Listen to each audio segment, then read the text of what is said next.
Hey guys, welcome back to our urban homestead. My name is Chelsea. If you're seeing me for the first time, glad to have you here with me. And for those of you who have been here a while, welcome back. I'm also grateful that you are here. So back in the summer, I bought a bunch of onions from my local farm in bulk. And some of them are starting to deteriorate. And obviously, we don't like to waste food, so, especially nowadays, right? So I'm going to can something. I've never done a video on this before, but this is something that we quite often have in our pantry. And it is a French-ish onion soup base. Now you can eat this for lunch. I oftentimes will add it to a recipe, like if I'm doing a roast, or to make like a quick gravy to have on the side of something. So that's what we're doing today. And I'm going to show you how to can it up so you can have it on your pantry shelves. So I have a big baggie of onions here, and I'm not putting anything in the pan. I'm just going to dump the onions in, turn my heat on medium to medium high, and we're gonna let these cook. Do not add sugar, do not add a lot of butter. So as you can see, the onions are starting to get that nice brown color. These are not quite caramelized yet. We wanna continue to let them do their thing. Make sure you stir them every couple of minutes. All right, so they are about as caramelized as I'm going to get them without them completely burning. See all that? That is a ton of excellent flavor. So what I'm gonna do is, typically you would use a dry white wine. I'm all out of Pinot Grigio, but I do have a dry rosé. It's really not gonna matter. We just want that dry wine so we can deglaze the bottom of the pan. The heat is off. And I'm gonna add about a cup. And I'm just going to work the bottom of the pan and scrape up all of that beautiful color and flavor. And I'm also going to fill my pot with beef stock. And then I'll be back.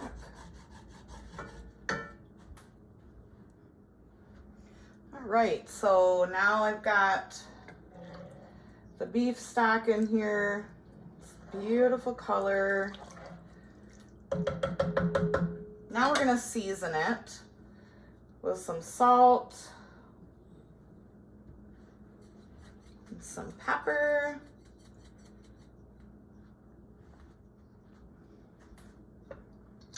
I'm going to season it with some herbs de Provence because I am out of time. The herb, not not the measure of seconds, minutes, or hours, or days. So I'm just going to add a little because this is quite a strong seasoned blend. You can add thyme and a couple bay leaves.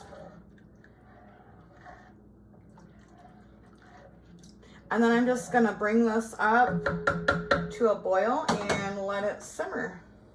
Just so like all of those flavors can meld and marry. So I've got my jars in here warming up.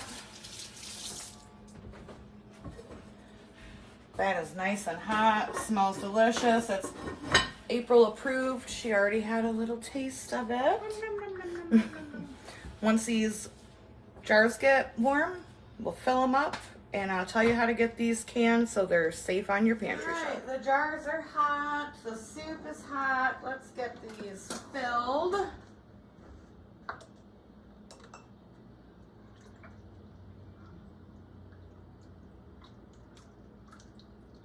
You're gonna fill these to the 1-inch headspace.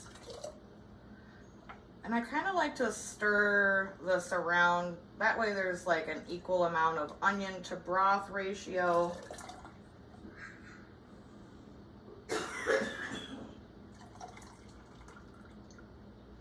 up to that 1-inch headspace. I'm gonna get the rest of these filled and I'll be right back. All right, now that all of our jars are filled, I'm gonna make sure that I wipe the rim really well. If you guys are looking for some great canning lids, there is a link in my description for you to get 10% off each and every single time. Also, orders over $50 ship for free. 4 jars canning lids, they're great. And again, you can find my code Chelsea10 in the description below.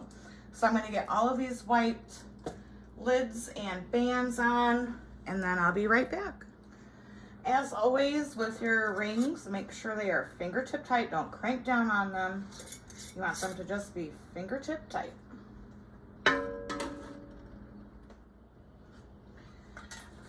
Now I'm gonna put my lid on.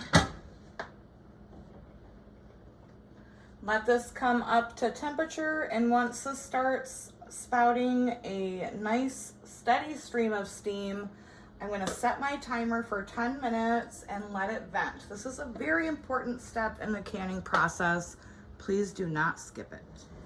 Can you guys see that steady stream of steam? That is what you want. So set your timer for 10 minutes. All right, the timer is done. My pressure valve back here is popped up. I'm going to put my weight on. Wait till it reaches pressure. And once that weight gives a nice vigorous jiggle, I'm going to set my timer for 60 minutes because I'm doing them in pints. If you are doing them in quarts, set them for 75 minutes and I'll be back. So the timer's gone off. I've shut off the heat. I'm going to wait until my pressure valve goes down and my gauge is at 0. And I'll show you what they look like when they come out. All right, here they are out of the canner. The onions will settle and distribute evenly once the jars are cooled. Thank you so much, guys, for canning with me today. I hope you try this recipe. Put it on your pantry shelves. Another extremely versatile thing to have in your pantry arsenal. As always, I appreciate you being here. Abundance and blessings to you. Bye-bye.